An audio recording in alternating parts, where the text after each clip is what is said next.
Ele volta à Câmara Municipal de Bauru depois de 16 anos de cargos eletivos, 12 como vereador bauruense e 4 como vice-prefeito da cidade. Agora, na condição de primeiro suplente do vereador Manuel Lozilla pelo MDB, assumiu de forma temporária na Casa de Leis aqui uma cadeira no dia 16 de novembro, onde deve permanecer até meados de dezembro. Nosso convidado aqui no programa Fala Câmara Entrevista, vereador Renato Purini, de volta aqui aos nossos estúdios. Seja bem-vindo. Obrigado, Lidiane. Muito bom estar aqui de novo, rever vocês numa nova casa, numa nova bancada que eu ainda não conhecia, né? Já há algum tempo que eu não... Desde 2016, né, que eu não venho aqui. Então, muito feliz de poder revê-los. Muito feliz. Renato, foram 1.637 votos na última eleição. Em um dos pronunciamentos, se não me engano, foi o primeiro pronunciamento que você fez neste retorno na tribuna, em sessão ordinária, você disse que esteve fora dos holofotes dos cargos eletivos, mas continuou bastante ativo nos bastidores políticos. Por onde andou o Renato Purini na política bauruense nesses últimos anos? Na verdade, eu disse que nós saímos da política, mas a política não sai da gente, né, Lidiane? Quem gosta, e eu venho de uma família de políticos, né? Então, meu pai foi deputado, foi vereador, depois eu fui vereador por 12 anos, vice-prefeito, como você disse, por mais 4, presidi a Endurbe, fui secretário de desenvolvimento, tive a honra de presidir essa casa no biênio de 2003, 2004, com 27 anos ainda. Talvez, creio eu, que ainda o mais novo da história da Câmara. Então, vivi muitos anos a política e não tenho vergonha nenhuma de dizer que vivi, sou político, gosto da política e da boa política. Nesses últimos anos, meu último ano de mandato foi em 2016, eu acabei indo para a iniciativa privada, investi na minha empresa, até hoje invisto na minha empresa, pude sair um pouco da bolha da política, né? Porque a política acaba, a gente que gosta, né? Quando você está na política, você acaba se dedicando 100% a isso e acaba deixando as suas questões pessoais um pouco de lado, tanto as profissionais como família, enfim. Então, me aproximei mais da família, investi mais na minha vida profissional, na minha empresa. Porém, sempre de olho, sempre filiado ao MDB, sempre dialogando bastante com o partido, com o presidente hoje, que é o Rodrigo Mandaliti, vem fazendo um trabalho excelente, vem trazendo uma série de conquistas para a cidade através do partido. Então, o trabalho nosso, em que pese a distância, sempre dialogando e sugerindo ideias dentro do partido, conversando com colegas vereadores, com ex-vereadores, conversando com lideranças nacionais, o próprio Rodrigo conversando a nível estadual para trazer recursos, e o MDB foi o partido que mais recursos trouxe, especialmente nesses primeiros 2 anos da Sueli, e a gente sempre dialogando com isso, porque em que pese a gente não está diretamente ligado, mas a gente viveu muitos anos isso e a gente se preocupa com as coisas da cidade. É muito bom falar de Bauru, é muito bom buscar as coisas para a cidade, então, apesar de não estar diretamente ligado, a política nunca sai da gente. Então a gente continuou e, não estando aqui, vou continuar da mesma forma, fazendo a minha parte como político, como agente político, mesmo sem mandato. Sempre bastante atento às questões aí da política da cidade. Um dos assuntos que você trouxe aí durante os pronunciamentos da tribuna, a necessidade de se avançar em grandes debates, Sim. Grandes pautas da cidade, coleta do lixo, tratamento de esgoto, a gente tem o problema da falta d'água agora, o retorno desse período de estiagem na cidade, né? Inclusive um dos assuntos mais comentados na sessão ordinária dessa semana. O presidente da Câmara, o vereador Marquinhos Souza, sinalizou a intenção de chamar uma reunião, buscar um diálogo entre os vereadores e a prefeita Suelen Rosim e saber em que medida devem avançar essas pautas aí para os próximos meses. Qual deve ser o tom desse diálogo, na sua visão, e qual deve ser a pauta prioritária agora para a cidade no começo do ano? Eu no minha primeira fala, meu primeiro discurso que fiz, falei muito de diálogo, de entendimento, de convergência, porque eu entendo que tanto os pequenos temas, os menores temas, quanto os maiores, que é o que a gente está discutindo aqui, eles dependem muito do diálogo institucional, né? Não só o institucional, mas o interno também. Então eu defendi muito que as convergências devem existir. Eu, nesse tempo meu, como vereador à época, eu fui líder de governo do Rodrigo, quando o Rodrigo foi prefeito, quase os 8 anos dele. Durante 7 anos eu fui líder de governo. E a essência do que eu aprendi numa liderança é o diálogo, especialmente com os contrários, né? Porque você tem que respeitar as posições dos contrários. A Câmara é um mosaico, né, da sociedade e é a convivência de contrários. Cada um defende aquilo que acredita. E o grande desafio numa liderança, mas o grande desafio da Câmara, é encontrar as convergências desses contrários. Olha, eu vou abrir mão de alguma coisa aqui, você abre ali, e a gente encontra um caminho para resolver o problema. Se não tanto lá, não tanto cá, mas tentar resolver o problema para que atenda ao máximo de pessoas possível, né?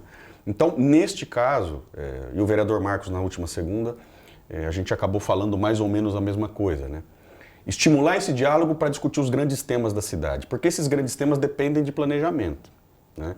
Que é uma coisa que infelizmente a gente ainda padece, planejamento, projetos, então há grandes temas a serem tratados e nós precisamos entender, né, como é que eles estão hoje, né? Como é que estão hoje esses grandes temas. São muitos que a gente pode falar, mas eu creio que os mais importantes, a questão da falta de água. Na minha primeira sessão, o presidente Duda, inclusive, estava na Câmara. Nós estávamos naquele período em que houve a queima de 4 ou 5 bombas.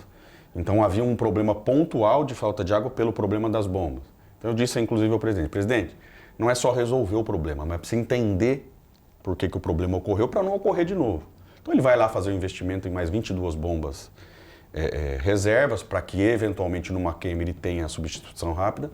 Porém, é preciso entender, e eles estão fazendo um estudo junto à CPFL, para entender o motivo dessas 5 bombas terem queimado. Se é um motivo só, se foram questões independentes, enfim. Acho que o importante é encontrar o motivo para que não aconteça mais. Uma outra coisa, e agora, depois disso, a gente vem acompanhando pela imprensa, que o nível da lagoa de captação vem baixando rápido, porque nós tivemos um período maior de chuva, a prefeita fez uma série de novos poços e que isso deu uma certa estabilidade até agora. Porém, você tem uma estiagem um pouco maior do calor, as pessoas começam a usar mais água e a gente corre o risco de ter um racionamento aí pela frente. Conversei com o presidente do DAI também, inclusive estou fazendo uma visita, visitando algumas secretarias, e com o presidente do DAI conversei aqui, inclusive, um projeto que ele já está contratando, já está em licitação, é a obra de afundamento, de aumento do leito da estação de captação. Então, não se fala de uma nova captação, mas do aumento, porque ela está muito assoreada. Hoje você tem uma estação com 3 metros, mas você aproveita metade disso. Então ele vai contratar equipamentos na iniciativa privada para poder aumentar o leito, para poder aumentar a reservação. A água, até então, eu entendo que tenha no momento de chuva. Não temos onde guardar. Então, se você olhar lá, chega um momento na estação de captação, na lagoa de captação, em que o ladrão é aberto, o ladrão é onde quando chega no limite abre e a água vai embora porque senão vaza por cima. Água que podia estar sendo usada agora. Então, se você melhorar o leito, você aumenta a reserva de água. Essa ampliação do leito ficaria mais barato, por exemplo, do que a busca, o investimento em novas fontes de captação? Não há dúvida, não há dúvida. Quer dizer, o vereador Marcelo, inclusive, na sessão trouxe uma série de sugestões de locais de captação. Foi muito legal o que ele mostrou. Ele foi, inclusive, nesses lugares. Ele já tinha mostrado, eu tinha visto lá no início ainda, um ano e meio atrás, e voltou a falar sobre isso.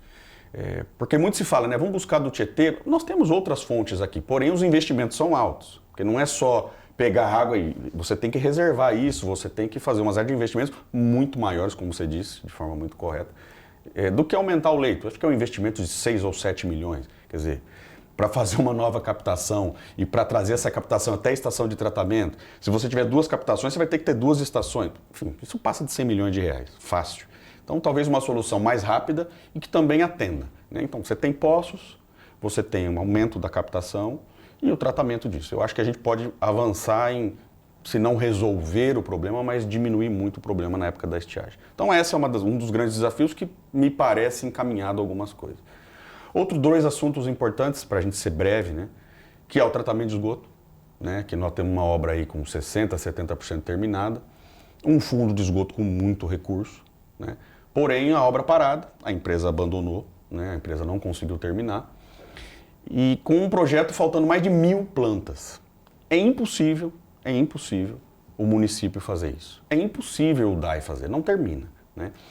E aí a prefeita teve uma decisão acertada, né? Foi muito feliz na decisão dela, e sei que ela fez um trabalho em Brasília para poder resolver isso, inclusive, e houve um decreto do Fundo Nacional de Saneamento para proporcionar o que está sendo feito em Bauru. O que está sendo feito em Bauru está sendo feito em outros locais também, que é possibilitar obras que foram financiadas com o dinheiro da Caixa Federal poderem ser feitas as concessões para a iniciativa privada no estágio em que estão. Antes nós não podíamos fazer isso, e a prefeita foi uma das que articulou isso em Brasília para resolver, e resolveu. E agora ela contrata a FIP, que é uma fundação ligada à USP, segundo conversei com ela sobre isso, inclusive, disse que assina esta semana, o contrato com a FIP, para que a FIP faça o projeto, faça o edital de licitação, para que esse edital seja analisado tanto pela Prefeitura como pela Câmara, passa por aprovação da Câmara esse projeto, para poder avançar no término da obra e na operação do sistema. Eu não tenho dúvida, Lidiane, que a única forma de resolver isso é desta forma. É fazendo a concessão do serviço à iniciativa privada para que ela termine e faça o serviço, né? Então, me parece que isso está encaminhado, porém, o presidente vai chamar uma audiência pública para que os vereadores consigam entender mais a fundo o que é isso. Mas a solução é essa. Nós já temos uma taxa do esgoto que nós pagamos há anos, mesmo sem o tratamento. E a taxa é quem subsidia todo esse serviço. Então, eu não tenho dúvida de que no momento em que esse edital for para a rua, diversas grandes empresas estarão em Bauru para poder terminar a obra e operar. Eu acho que isso a gente consegue, inclusive, se ela conseguir, se a prefeita conseguir licitar esse processo até meados do meio do ano que vem, até maio, junho do ano que vem, eu acho que até o final do mandato dela ela entrega a obra. Porque já tem lá 60%, 70%, e a iniciativa privada ganhou num dia, no outro dia está aqui e vem, faz e termina. Porque ela quer terminar rápido para poder movimentar, para poder faturar e pagar o investimento que fez. Então, essa é uma coisa que eu acredito que esteja bem encaminhada. Fiz uma sugestão na tribuna, dentro deste processo da FIP, no tratamento do esgoto especificamente. Que eu entendo que a prefeita possa incluir nesse estudo a drenagem, especialmente a drenagem das Nações. É um problema de décadas, é um problema para ser resolvido, custa muito dinheiro. Nós temos até projetos para isso, foi contratado um projeto no tempo do Rodrigo ainda, projeto de 200, 300 milhões de reais, ou seja, é inviável, o município nunca vai fazer esse investimento, porque é muito dinheiro. E eu entendo que numa licitação e num contrato de 25 anos de operação de uma empresa privada, é possível incluir esse valor. Porque se você falar num valor de 3, 4 milhões por mês de fundo, de taxa, né, de esgoto, se você ficar por 12, são 40, 50 milhões por ano. Vezes 25 anos, você passa de R$1 bilhão.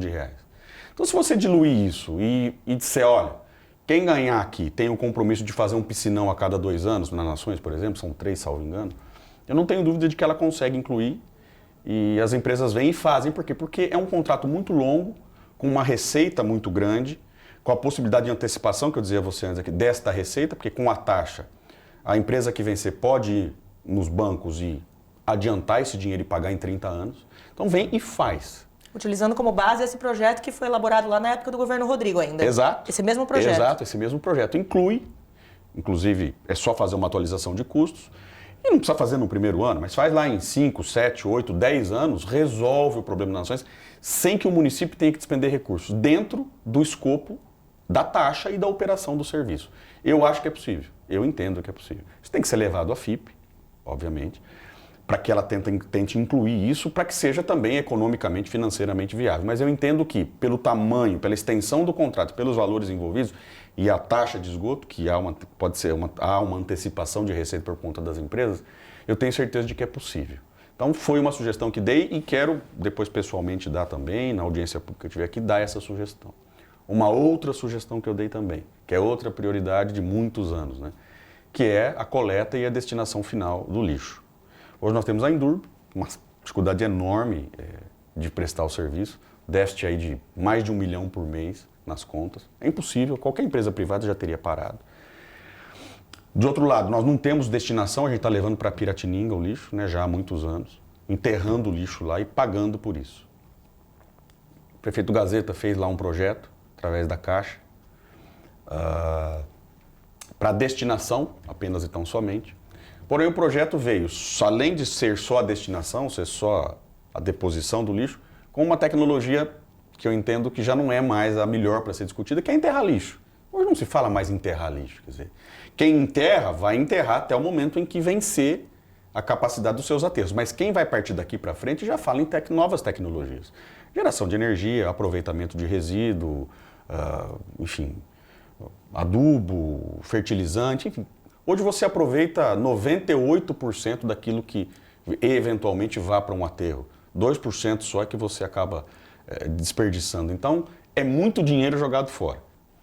Então, a Câmara acertou em não aprovar, né, esse projeto, porque, além de ultrapassado, não resolveria o problema. E não tinha coleta junto.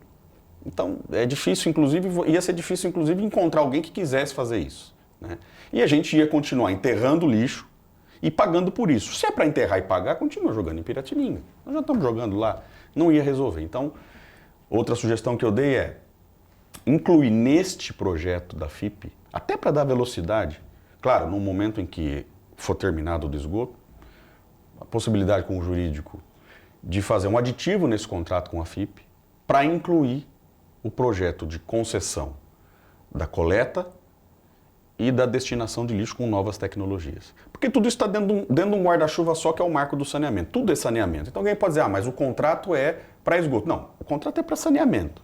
Então, esgoto é saneamento, drenagem é saneamento, mas resíduos também é saneamento. Então eu acho que a gente pode incluir dentro disso, através de um aditivo, por exemplo, esse estudo. E aí esse estudo vai dizer, olha, o melhor modelo é esse, a melhor tecnologia é essa. Olha, vamos capitalizar a Endurbe, porque a Endurbe consegue fazer desde que tenha condições para isso. Ou não, olha, vamos fazer a concessão, e isso é uma decisão, entre outras, de governo. Vamos fazer uma concessão para iniciativa privada. Não há dúvida, não há como escapar disso. Este projeto vai sugerir a taxa, né? Coisa que a Câmara já discutiu, inclusive no primeiro ano de mandato da prefeita. Porém, é difícil discutir taxa se você não sabe o que vai ser feito, né? Como é que você vai discutir o que pagar por algo que você não sabe que vai ser feito? Então, quando você discute taxa, você tem que saber, ó, a taxa vai ser para coleta e nós vamos ter aqui uma usina, vai custar tanto, a taxa é tanto. Você sabe que você vai pagar por aquilo. É difícil discutir algo que você não sabe quanto custa, né? Então, não vai ter como fugir disso, até porque concessão precisa de taxa, né? Se você não tiver taxa, licitação normal, contrato de um ano, prorrogáveis por mais 4, enfim, e o dinheiro continua saindo do município. Concessão, 20, 25 anos, investimento, taxa, como o esgoto, né? Então, acho que essa é uma outra decisão da prefeita, daria velocidade, e seria um projeto que talvez ela não fizesse neste primeiro mandato, creio que não dê tempo, né? Porque um estudo desse ficaria pronto no final do ano que vem, no ano de eleição. Eu acho que é um projeto de governo para o próximo que vier, seja ela ou seja um outro prefeito, se ela decidir ser candidata à reeleição ou outro, mas deixar algo pronto para o próximo que vier fazer e aí resolver de vez o problema. Renato, eu queria aproveitar a tua presença aqui e a tua capacidade crítica, de análise política aqui, para falar, ainda continuando falando da prefeitura, né? Para fazer uma avaliação, um balanço dessa primeira metade do governo Suelen Rosim. Houve uma grande crítica com relação à gestão anterior, né, do ex-prefeito Gazeta, de pouco avanço em pautas de grande envergadura, ele que prometeu muito o destravamento da cidade em pautas que envolviam questões de urbanismo. Então houve a promessa de que sairia a revisão da lei de zoneamento, plano diretor, e até agora nada disso foi feito. Esse é o cenário também que se enfrenta no governo atual, na sua visão? Esse é um outro desafio que a prefeita tem e que está planejado para que no início do ano a gente tenha o plano diretor junto com a lei de zoneamento. O prefeito Gazeta não conseguiu. E veja, para que a gente entenda para onde a cidade vai, o que nós queremos para a cidade, para saber como é que nós vamos criar oportunidade para as pessoas trabalharem, viverem, sustentarem as suas famílias, a gente precisa saber para onde ir. O plano diretor é quem vai dizer isso. E eu vejo a prefeita empenhada. Nisso. A prefeita teve um primeiro ano difícil, executando um orçamento do governo anterior. Não há como negar, ela é de fora da política, ela era uma azarona, né? Ela começou a campanha com 1, 2% e venceu a eleição, praticamente sozinha, né? Ela venceu a eleição pela capacidade dela de comunicação com as pessoas, a novidade, ela é uma boa comunicadora, é uma novidade, mulher, evangélica, enfim, ela conseguiu levar às pessoas aquilo que ela queria levar, especialmente através de redes sociais que também são muito fortes. Então o primeiro ano foi um ano executando um orçamento, um ano de aprendizado para ela, né? Porque é difícil quando você vem de fora da política entender os mecanismos não só da política, mas da administração pública em si. É muito complicado quando você começa a entender, passou um ano, né? Então esse primeiro ano ela acho que foi de aprendizado. O segundo ano ela já conseguiu executar algumas coisas, ela tinha dinheiro, né? Começou a melhorar a arrecadação, porém uma ausência total de projetos, né? E aí sem projetos você não consegue fazer. E ela começou então a correr atrás de projetos e cuidar da zeladoria da cidade, que é o que ela vem fazendo agora. Porém com problemas ainda políticos, ela passou por uma série de dificuldades. E quando essas dificuldades vêm, Lidiane, agora falando do ponto de vista político, quando você não tem tranquilidade para governar, as coisas não acontecem. Então ela ficou 6, 7, 8 meses com uma comissão especial de inquérito na Câmara e depois com uma comissão processante, culminando na votação em que não cassou. Mas isso tira a paz de qualquer prefeito e de qualquer governo em si. E aí as coisas param de andar. Que é por isso que eu disse no início, nós precisamos estimular o diálogo interno na Câmara e o diálogo institucional. Respeitando as diferenças, porém olhando lá na frente, sabendo o que a gente quer. Né? Eu não preciso concordar com tudo, eu não preciso elogiar tudo, eu posso dar as minhas opiniões. Mas sempre pensando que a cidade tem que caminhar. Né? E em algum momento faltou, esse diálogo foi quebrado, né? Essa relação foi quebrada. E aí aconteceu o que aconteceu. Isso ainda tem que, pelo que eu percebi aqui, ainda tem que ser retomado. Né? A prefeita, os assessores ainda têm que criar uma relação melhor de diálogo com a Câmara.